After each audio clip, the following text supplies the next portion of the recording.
जय हिंद दोस्तों, आज हम पढ़ने वाले हैं समास का अगला पार्ट। आज हम समास में पढ़ेंगे कर्मधारय समास को। आइए दोस्तों शुरू करते हैं आज की क्लास को। दोस्तों कर्मधारय समास होता क्या है, आइए इसके बारे में जानते हैं। तो कर्मधारय समास वह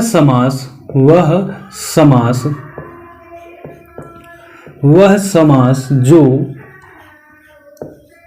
वह कर्मधारय समास क्या होता है, वह समास जो, या कह सकते वह समास जिसका, या वह समास जिसका पहला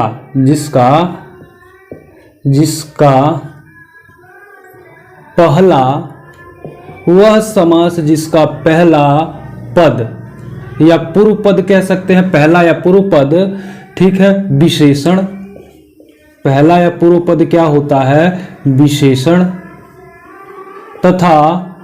तथा दूसरा पद, दूसरा यानी उत्तर पद, दूसरा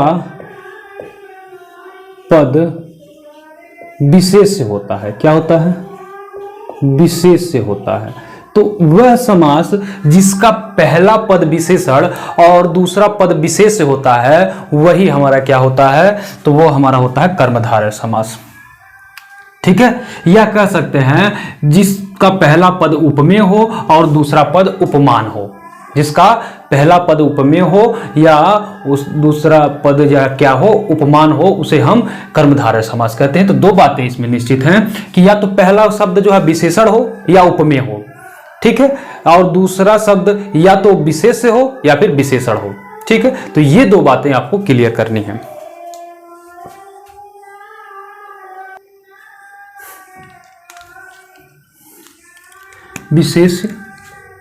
विशेष से होता है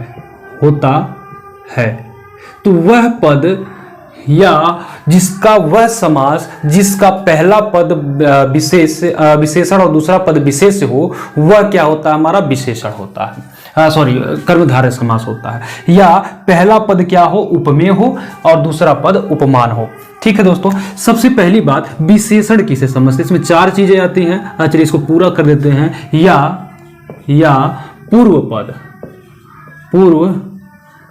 पूर्व का मतलब वही पहला पद, पूर्व पद क्या हो, उपमेय हो, उपमेय,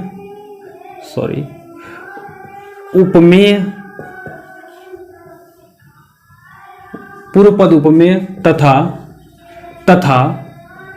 उत्तर पद क्या हो, उत्तर पद उपमान हो। क्या हो, उपमान हो। उसे कर्मधारय समास कहते हैं। उसे कर्मधारय समास उसे कर्मधारय समास कहते हैं। उसे कर्मधारय समास कहते हैं। तो ये दो बातें आपको याद रखनी है। सबसे पहले विशेषण की बात आई है, तो विशेषण क्या होता है इसको जान लेते हैं। देखिए विशेषण क्या होता है, आप पढ़ चुके हैं, विशेषण के बारे में हमने पढ़ाया भी है कि विशेषण क्या होता है, जिसकी विशेषता बताए। विशेषण किसकी विशेषता बताता है, तो संज्ञा या सर्वनाम की विशेषता बताता है। किसकी विशेषता बताता है दोस्तों, तो संज्ञा या सर्वनाम की विशेषता बताता है, यानी विशेषता बताने वाला शब्द, यानी कह सकते हैं विशेषता बताने वाला शब्द, विशेषता बताने वाला शब्द। तो जो विशेषता बताने वाला शब्द होता है उसे क्या कहते हैं, विशेषण कहते हैं। तो विशेषता बताने वाले शब्द क्या, तो किसकी विशेषता बताएगा, तो विशेषता ये बताता है या तो संज्ञा की बताएगा या किसकी बताएगा, या तो सर्वनाम की। तो संज्ञा या सर्वनाम की विशेषता बताने वाले शब्द को क्या कहते हैं, विशेषण कहते हैं। ये हम विशेषण के पार्ट में पढ़ चुके हैं। दूसरा चीज विशेष भी हमने पढ़ाया था आपको, उसी में विशेष एक बार फिर से देख लीजिए कि विशेष से क्या होता है। वही संज्ञा पद को ही विशेष कहते हैं, यानी जिसकी विशेषता बताई जाए। कह सकते हैं कि जिसकी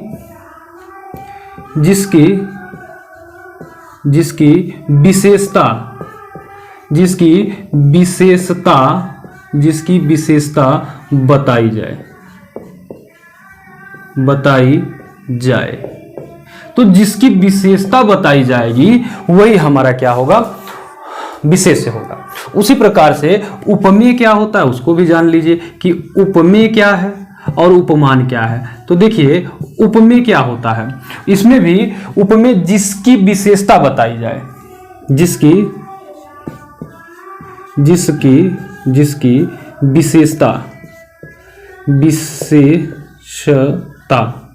जिसकी विशेषता, ठीक है, जिसकी विशेषता दी जाए, या विशेषता नहीं, जिसकी उपमा दी जाए, कह सकते हैं क्या, उपमेय है ना, जिसकी उपमा दी जाए, उपमा दी जाए, हम कह सकते हैं जिसकी उपमा दी जाए, यानी जिसके बारे में कहा जाए, ये कह सकते हैं। और उपमान क्या होता है, उपमान जिससे मतलब उपमा दी जाए, जिससे क्या है कि जिससे, यानी जिसके द्वारा उपमा दी जाती है, जिससे उपमा दी जाए। अभी हम दोनों बातें आपको क्लियर करेंगे। ये इतना आपको क्लियर हो गया होगा कि जिससे उपमा दी जाए वो उपमान होता है और जिसकी उपमा दी जाए वो उपमेय होता है। ठीक है, ये चीजें आपको याद हो गई होंगी। तो विशेषण भी आप जान लिए, विशेष्य भी जान लिए, और आप उस साथ में क्या जान लिए, उपमेय और उपमान। ठीक है, आइए कुछ उदाहरण, महत्वपूर्ण उदाहरण देखते हैं। इसके उदाहरण में जैसे हम कहें नील कमल, हमने क्या कहा, नील कमल। अब देखिए हमने कहा क्या, नील कमल अर्थात नीला है जो कमल, नीला है जो कमल। अब यहां पे जो नीला है जो कमल की विशेषता बताई जा रही है। विशेष इसमें क्या है, तो देखिए इसमें विशेष जो है कमल है। विशेष क्या है, ये क्या है, विशेष कमल है। किसकी विशेषता क्या बताई जा रही है, कैसा है, नीला है, तो ये विशेषण हो गया। तो जिसकी विशेषता बताई जाए, ठीक है, तो जब विशेषता बताई जाती है, विशेषता बताया जाने वाला शब्द क्या होगा, संज्ञा या सर्वनाम ही होता है। तो यहाँ पे नीला विशेषण है और कमल क्या है, विशेष है। या हम कह सकते हैं कि जिसकी उपमा दी जाए, उपमेय, जिसकी उपमा दी जाए, किसकी उपमा दी जा रही है, तो कमल की, तो ये ये उपमेय हो गया, उपमेय हो गया। ठीक है, जिसकी उपमा दी जाए, किसकी उपमा दी जा रही है, कमल की। कैसा है, तो नीला है। जिससे उपमा दी जाए, किससे उपमा दी जा रही है, नीले से, तो ये क्या है, उपमान है, उपमान है। ये चीजें आपको हम समझाना चाह रहे थे। ठीक है, उपमेय उपमान समझ गए आप लोग, उपमेय उपमान आप लोग समझ गए होंगे। ठीक है दोस्तों, आइए इसको एक बार नोट करिए, नीचे शायद दिख रहा हो, इतना लिख लीजिए, मिटा दें, फिर उसके बाद आगे। चलिए दोस्तों कुछ नीचे लिख देते हैं। हमने कहा दुरात्मा, क्या कहा, दुरात्मा यानी बुरी है जिसकी आत्मा, कह सकते हैं बुरी है जो आत्मा, बुरी है जो आत्मा। अब यहां जो आत्मा है, ये आत्मा का क्या किया जा रहा है, विशेषता बताया जा रहा है। तो जिसकी विशेषता बताई जाए वो विशेषण होता है, और जिसकी विशेषता बताई जाए, जिससे बताया गया वो बुरी, आपका कैसी आत्मा कैसी है, तो बुरी है, तो ये क्या हो गया, उपमान हो गया। जिससे उपमा दी जाए, किससे उपमा दिया जा रहा है कि बुरी है, किसकी उपमा दी जाए, जिसकी उपमा दी जाए, किसकी उपमा दी गई है, तो आत्मा की। तो यहां आत्मा क्या हो गया, उपमेय हो गया। उसी प्रकार से हमने कहा जो है पीतांबर, हमने कह दिया क्या, पीतांबर। अब ये जो पीतांबर है, पीला है वस्त्र जिसका, या पीला क्या है, पीला है जो वस्त्र जिसका, हम कह सकते हैं पीला है, पीत है जो, या कह सकते हैं कि पीत है जो अंबर। अब देखिए हमने ऐसा क्यों कहा, इसकी दो चीजें हो सकती हैं, या इसको हम कह सकते हैं कि पीला है वस्त्र जिसका, वस्त्र जिसका। अब इसमें दो चीजें हैं, अगर ये आता है, अगर ये लिखा है कि पीला है वस्त्र जिसका, तो यहां पे ये क्या है, कर्मधारय ना होकर के बहुब्रीहि हो जाएगा, अर्थात ये कृष्ण की बात करने लगेगा। किसकी? कृष्ण भगवान की। जब कृष्ण की बात, जब तीसरे व्यक्ति की बात होने लगती है तो वहां पे हमारा क्या हो जाता है, वहां पे हमारा बहुब्रीहि समास हो जाता है। लेकिन यहां पे अगर इसका हम अर्थ ये लें कि पीत है जो अंबर, यानी किसी एक, यानी अंबर, यानी अंबर की जो है विशेषता बताई जा रही है, यानी यहाँ पे क्या है, आकाश की विशेषता बताई जा रही है। लेकिन यहाँ पे किसकी विशेषता बताई? कृष्ण की विशेषता बताई जा रही है। ये कोई तीसरा व्यक्ति है, तीसरा पर्सन है। तो अगर ये उदाहरण उसका है, अगर ये उसका अर्थ लेते हैं तो ये बहुब्रीहि में चला जाएगा। लेकिन अगर ये अर्थ लेते हैं तो वो जो है कर्मधारय में रहेगा। किस में रहेगा? ये कर्मधारय है, कर्मधारय है। तो ये चीज आपको याद रखना है कि पीतांबर जो होता है वो बहुब्रीहि और कर्मधारय दोनों में उसका प्रयोग किया जाता है।